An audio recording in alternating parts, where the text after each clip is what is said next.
standard payback schedules and standard 10-year abatements. I don't believe that the two abatements that we're hearing this evening are anything alike. They have different needs, and I think we need to address the needs of the business, but also do it in the best interest of the city. So I'm suggesting that as we move forward, that we look at abatement schedules that, like I said, are not reduced by 10% a year, and we look at abatements that could be anywhere from 1 to 10 years, not just a standard 10-year abatement, which has been used in the past. Thank you, Councilor Dart. Any other comments for discussion this evening? So we have a motion on the table from Councilor McCarty, seconded by Councilor Huff. Would we like to vote on the motion? Joe Debner? Yes. Noah Herron? Yes. Chad Huff? Yes. Victor McCarty? Yes. Patrick Tam? Yes. Kurt Wanninger? Yes. John Dart? No. Motion carries 6-1. Thank you, gentlemen, for being here, and thank you for your continued investment in Westfield. We greatly appreciate it. Thank you. Thank you. Next order of business is Resolution 24-103, City of Westfield, Indiana, regarding certain tax abatement deductions for Southside Park. Once again, we have Mr. Chuck here this evening to introduce this very important project as well for the City of Westfield. Thank you, President Tam. For the record, Kai Chuck, Economic Development Department. Southside Park LLC is the developer of these two shell buildings, two 25,000 square foot shell buildings to be located at 16463 and 16467 South Park Drive. This is a standard 10-year abatement, graduated at 10%. 100% at year 1 and 10% at year 10. This is the standard abatement for shell buildings within the industry. There are no jobs and wages attached to these two shell buildings. The estimated capital investment of the project combined is $4.9 million. The estimated value of the tax abatement at the end of term is about $502,000. The petitioners are present this evening. Mr. Todd Katz, the president of Southside Park LLC, and Mr. Eric Dolphin from Church, Hittle, and Acham. They will be able to present a little more detail about the project. Both they and myself will be present to answer any questions afterwards. Thank you. Thank you.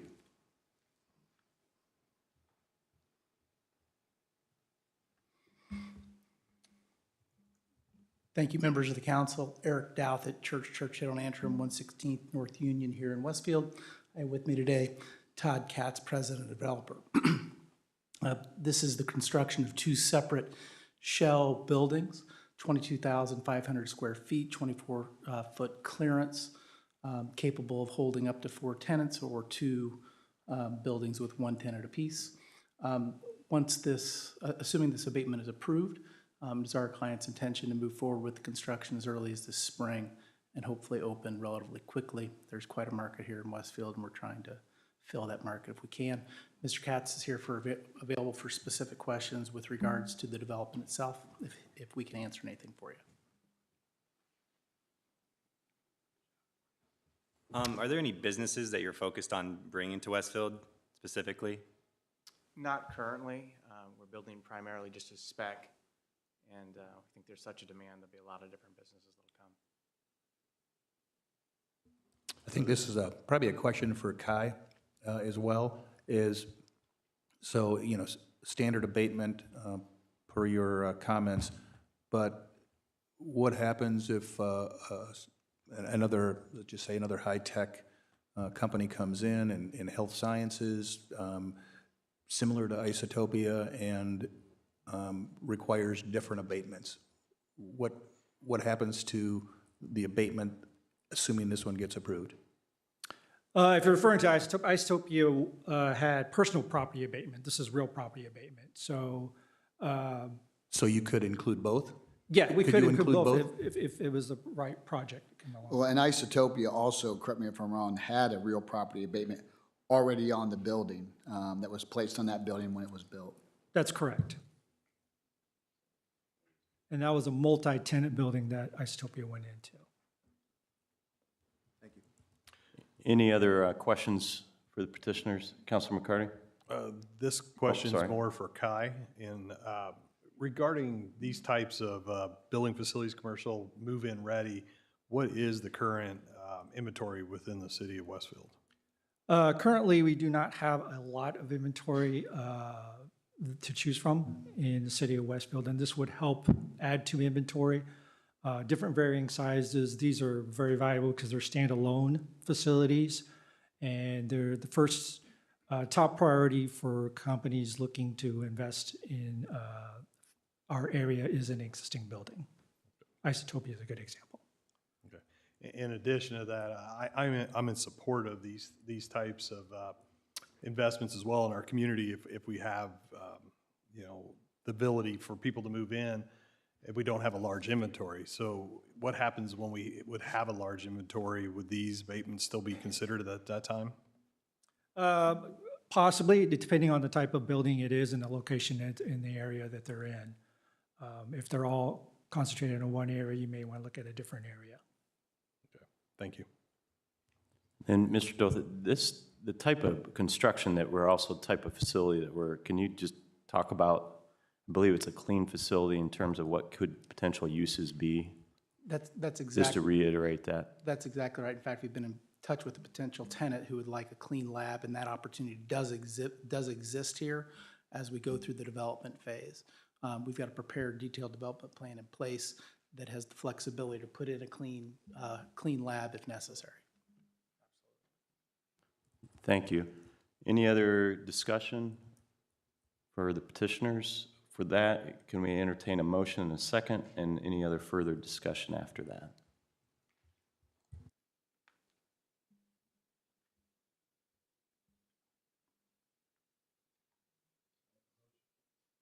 I will make a motion to approve. Second. A motion made by Councilor Waniger, seconded by Councilor Herron. Any further discussion? Let's take a vote then. Noah Herron, Yes. Chad Huff, Yes. Victor McCarty, Yes. Patrick Tam, Yes. Kurt Wanninger, Yes. John Dart, No. Joe Deppner. Yes. Motion carries 6-1. Moving along, thank you. Ordinance 24-10, annexing certain real estate to the city of Westfield, 709 and 931 East, 191st Street, and 1864-2 Tomlinson Road. Tonight is a first reading. I believe we'll have a brief, this should be the most favorable voluntary annexation we will ever do. The city owns these properties. We are annexing our own property, let me be clear. Thank you, President. Good evening, Council. For the record, Ryan Collingwood with the Community Development Department. This item before you is a 100% voluntary annexation request for 3 parcels located within the general Grand Park area seen in the parcel location map on the screen. The total compiled annexation area is about 4.32 acres in size.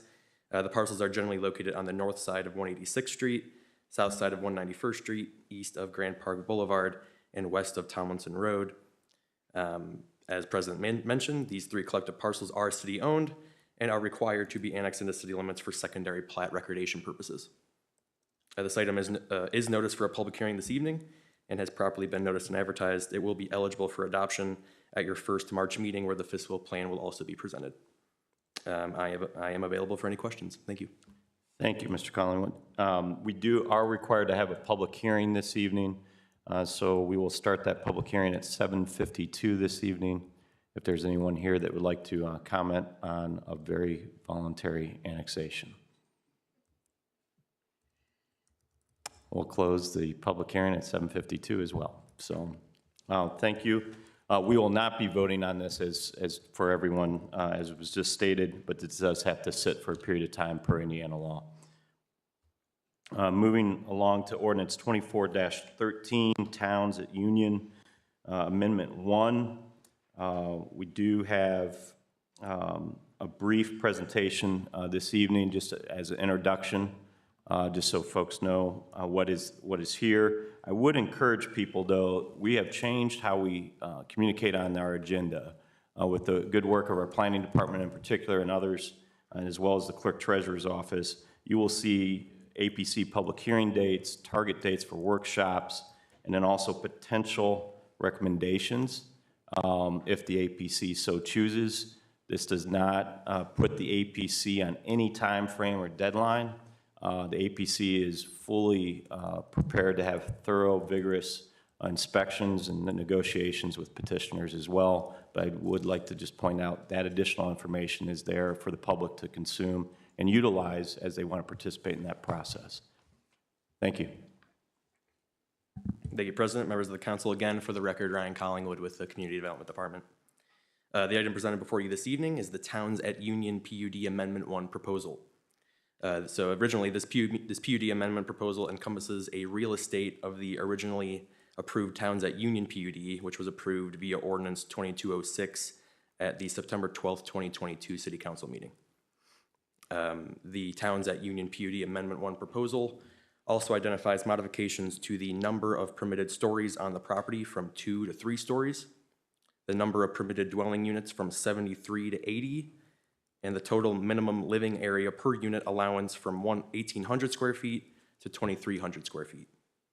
The amendment proposal requests no additional modifications to the originally approved Towns at Union PUD ordinance. The subject real estate is about 12.86 acres in size and is located generally east of and adjacent to Union Street and, southeast of David Brown Drive. So on the screen here, you can see a site plan of the proposal, very, very similar to what was approved back in 2022, with the addition of a couple of buildings in which are noted within my intro of the additional dwelling unit increase and the minimum living area standard.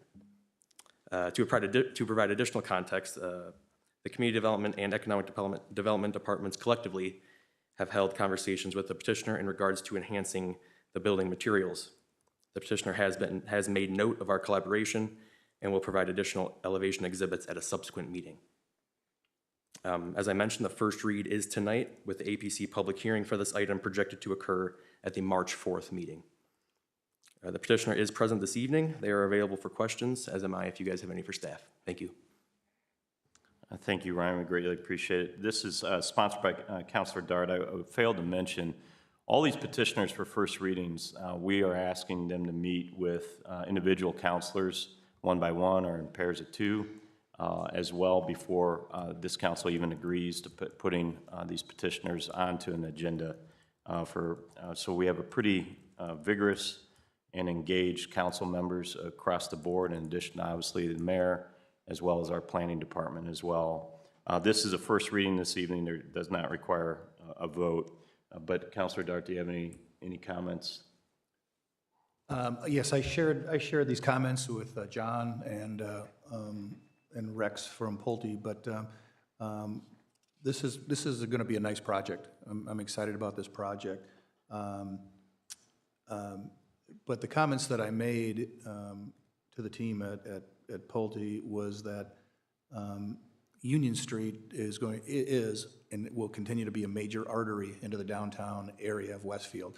If you look just south of this project, you've got Lantern Commons, the commercial mixed-use development going in, and you've got a residential development on the east side of Union Street. So it's going to be a great feeder into the downtown area, and we've got the opportunity now to really make this development pop. And so my comments were really based on exterior materials and making sure that we met the expectations of what Union Street and the downtown area could be. And in my mind, that meant more brick for the external materials. These are going to be fairly expensive townhomes, which is fantastic. But I think we just need to make sure that we certainly meet the needs of and the expectations of Pulte, but also the residents of Westfield. So, thank you, Councilor Dart. We'll move on to Ordinance 24-114,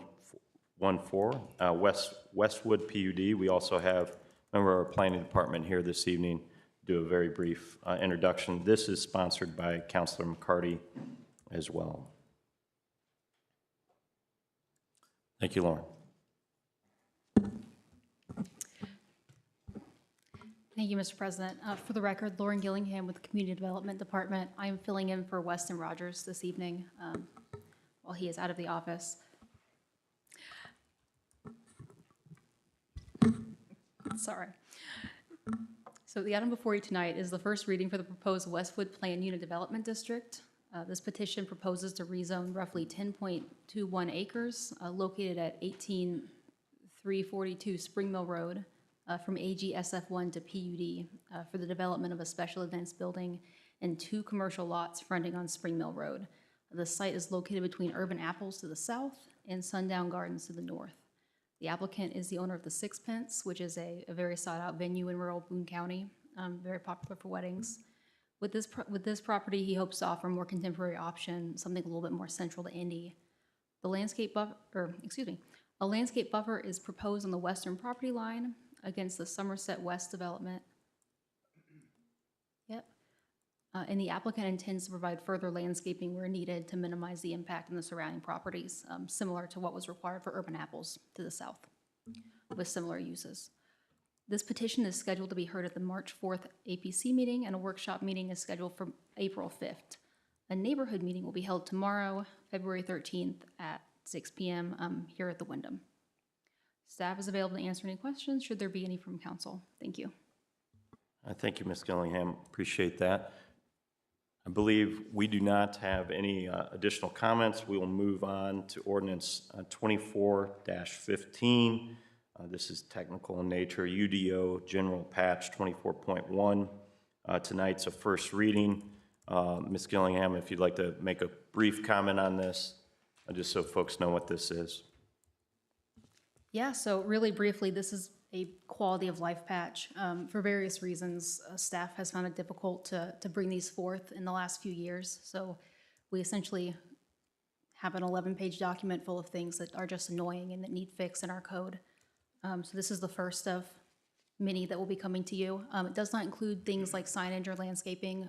Those will be coming forth in a much more elaborate update, but just kind of small edits. And I have prepared a memo kind of quickly outlining all of those changes. This item will be up for public hearing at the March 4th APC, and will hopefully be back here for adoption at the March 11th council meeting. Thank you. Thank you, and I also want to thank the planning department. We're not exactly growing at a slow pace, and bringing these types of updates to us is very important. We thank you and your entire team, Director Todd, for doing such great work on this item and more. Thank you. We will move to ordinance 24-16, which is North Point 2. Once again, we have Ms. Gillingham, who's the luckiest contestant this evening. So happy to be here.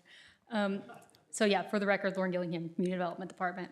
Item before you this evening is first reading for the proposed North Point 2 PUD. Petition proposes to rezone approximately 180 acres near State Road 38 and Anthony Road from AG SF1 to PUD. In the time since this project was last before the council, a task force was assembled with citizen representatives from each side, kind of each side geographically of the project. Suggestions from these meetings have been incorporated into this revised ordinance. Most notable is the 10-acre preservation forestation area on the western property line. We have a concept plan.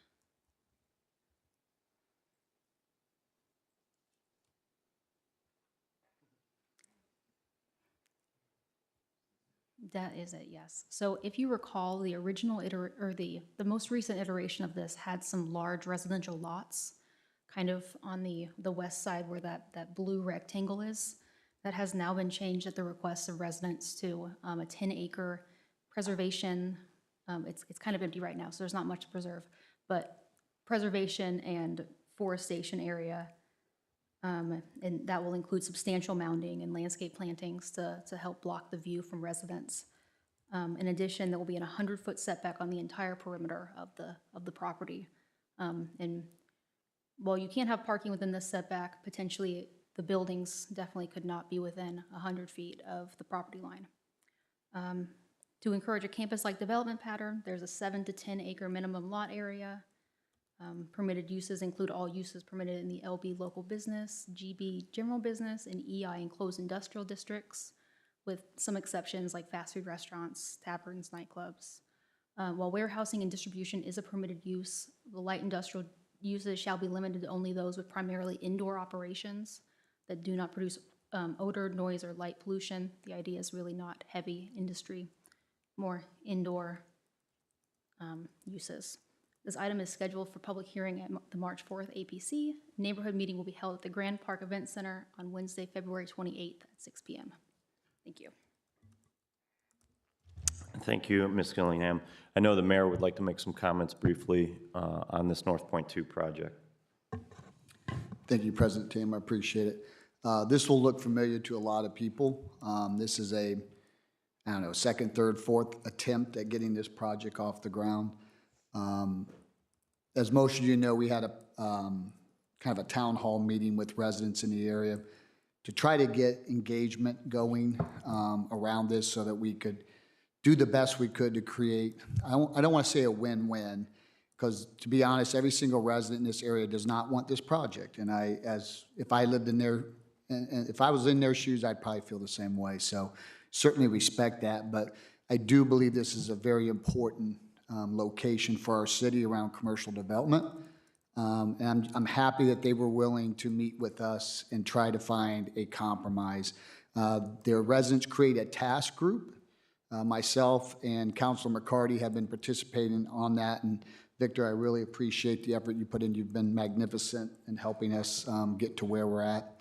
They brought, over multiple means, they brought to us 12 or 13 items that they did not like, that they wanted to see changes made. And we've been working through that. And I will tell you that the drawing you're looking at right now is not accurate. We've already made a change to that. And the PUD that you have in front of you is not accurate as well.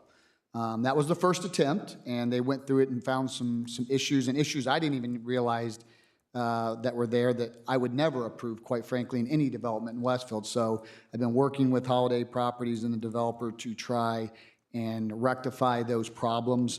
They have agreed in principle to everything we're asking for, but we didn't have time to get that corrected before it was presented to you all tonight. Before we do the neighborhood meeting, Holiday has committed that the PUD will be rewritten with all of the requests that came from the residents. And quite frankly, we won't have that meeting until they do. And if that means we have to push the timeline back, so be it. But I'm cautiously optimistic that we have a project that the residents in this area and the city of Westfield can live with. And I think it'll be a great project. And I think we've set a tone and a standard of future development that I would like to emulate in other areas that will be maybe a bit more difficult to develop in our community. So I'm very encouraged about how this went. The residents have been magnificent. I know they're not excited about it, but they've been magnificent in working with us and giving us fair requests, and it's going to make it a better project as a result of that. My request to you all in this room, or at least you up on the stage with the mic, as we work through this, please don't pick this apart because we've got their side of the fence agreeing to this. Now, not yet, but when it does get presented to APC, we're going to make a request that unless there's something that's in dramatic violation of our UDO or something we're just not aware of that we missed, by all means, bring that up, but please don't go around chopping this up. It's taken a lot of work to get here. We still got a lot of work to do to get it finalized, and the last thing we want to do is upset the apple cart with additional changes that would not be received well by the residents. And I think that's about all I had. Thank you, Mayor. Any comments from members of the council? Councilor McCarty. Yeah, I just wanted to echo Mayor Willis's sentiments, comments. Appreciate his endeavors, efforts into this, and just show my appreciation being able to be involved in this process comparatively to the previous situation. And I know we have a handful of the task group members here in the audience tonight, and again, I want to echo the sentiments of just thank you very much for allowing us to have the conversation. We've met several times at this point, and like Mayor Willis said, you know, this isn't something that you're 100% in agreement to, nor should you be. But I'm just very thankful that we've been able to have the positive conversations, and it's still a work in progress. So again, thank you. Any other counselors this evening? This is a first reading. There's no vote. Obviously, you have the outline from the APC and the mayor's commitment this evening too for those items to be addressed fully in that document as well, which we look forward to seeing as well. Thank you. Ordinance 24-17, which is amending Ordinance 23-29 concerning salaries, wages, benefits, stipends, and other compensation for the 2024 year. Tonight is a first reading. It's being, we'll have a brief presentation by our Deputy Mayor. Danielle? Evening, council members. For the record, Danielle Carey-Tolan here, letting you guys know we've updated and amended the elected official salary ordinance. The two things that we've added there is the health stipend and the vehicle stipend. Those are the only two items that we addressed, and we were able to do that by law. There were special amendments that we were able to add in.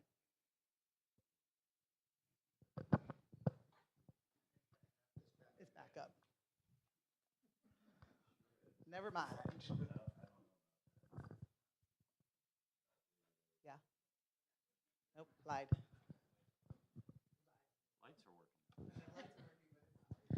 Thank you to our Deputy Mayor. This really addresses the additional appropriation item, and with that was passed. This is cleaning up those two items that Daniel just briefly discussed. So, Make is that you get, oh, look, it works again, yay, is that you guys amend your rules tonight and vote on it so we can get those into action. thank you. It does work. With that, per the Deputy Mayor's question just a second ago, there has been, due to the nature that is being considered to suspend the rules. To suspend the rules this evening, you would have to have a unanimous vote to suspend the rules, and then a 2/3 vote to pass the measure only after you have a full unanimous decision to suspend the rules. If there is if the council would like to suspend the rules this evening, I would entertain a motion to do so. We can also have full discussion as well after that time as well. I'll make a motion to suspend the rules. Second. So there's been a motion to suspend the rules by Councilor Waniger, seconded by Councilor Huff. We'll entertain discussion over the topic as well at this time. Any questions, comments from anyone? So with that, we've voted to suspend the rules, so we need a motion to suspend it, which now we need to take a vote. Chad Huff, No. Victor McCarty, Hey, just to be clear, we're voting on the suspension right now. Just voting on the Correct. suspension. Yeah. Yes. okay. Yes. Let me fix Scared me. that. Victor McCarty, Yes. Patrick Tam, Yes. Kurt Wenninger, Yes. John Dart, Yes. Joe Deppner, Yes. Noah Herron. Yes. Motion to suspend the rules carries 7-0. So we've suspended the rules now. We would need to have a motion and a second as well, but this would be for discussion of the actual ordinance in front of us this evening. So if we could first have a motion and then a second, then we'll have discussion over the ordinance. Motion to approve? Second. A motion made by Councilor Dart, seconded by Councilor McCarty. So now we will have discussion on the ordinance on the table, which is, so any counselor that would like to have a discussion there? I'd like to state, as I did in the last meeting, I'm not in favor of the salaries, wages, or the benefit for the city council in regards to the insurance, but I understand why this is coming forward tonight. So I just want to say that I'm not in favor of it, and I will not be taking the insurance. Thank you, Counselor. Any other questions, comments? With that, we do have we have a motion on the table, so can we call the roll then? Victor McCarty, Yes. Patrick Tam, Yes. Kurt Wanninger, Yes. John Dart, Yes. Joe Deppner, Yes. Noah Herron, No. Chad Huff. No. Motion carries 5-2. Thank you. With that, we'll move into city council comments. I would thank you to everyone that joined us this evening. We have advertised a executive session with us being very efficient with our space. It will occur here this evening, so we'd humbly ask you to clear the room as you can as we end the meeting this evening. But with that, any other council comments? Just one thing, would like to thank those that were in attendance at the Finance Committee, our first Finance Committee for the City of Westfield with the new council. It was a good meeting. We kind of laid some of the foundation for future meetings to come and to look at that. So we will be publishing an agenda and a new time and a new date and time for that as well here in March. So look forward to that and those future Finance Committee meetings, and I'll continue to update the council as we move forward with those. Thank you, Councilor Wanninger. Councilor McCarty? Yeah, I'll just go ahead and do the APC update from last meeting. Thankfully, the majority of it we voted on tonight, as in Kimberwick Phase 2, Urban Apples PUD, and the Grand Millennium Center PUD. So those all received favorable recommendations. We took action on them this evening. And then the two new items that received public hearings were the Ravinia PUD, which is located on the northeast corner of Eagletown Road, in 166 is about 80 acres between Westgate and Midland, 190 homes, 3 districts. A lot of concerns were given by the neighbors in terms of infrastructure, buffering, the desire to have larger lots, and overall UDO standards and landscape design. And then Winterberg PUD, which I am sponsor of, just north of me on 193rd, southeast corner of 193rd and Casey Road, 206 acres with upwards of 400 homes. Got currently 2 residential districts. 25% is common area, but a lot of similar concerns to Ravinia of just needing to have better transitions, buffering, discussion on amenities, and so forth. So we'll be talking about both of those at next month's APC workshop meeting. So those will look a little different before they come back to this body. So thank you. Thank you, Councilor McCarty. Any other comments this evening? Mayor, would you like to add any comments this evening? Thank you, Mayor. With that, I'd entertain a motion to adjourn. So moved. Second. All those in favor say aye. Aye. Aye. Meeting adjourned.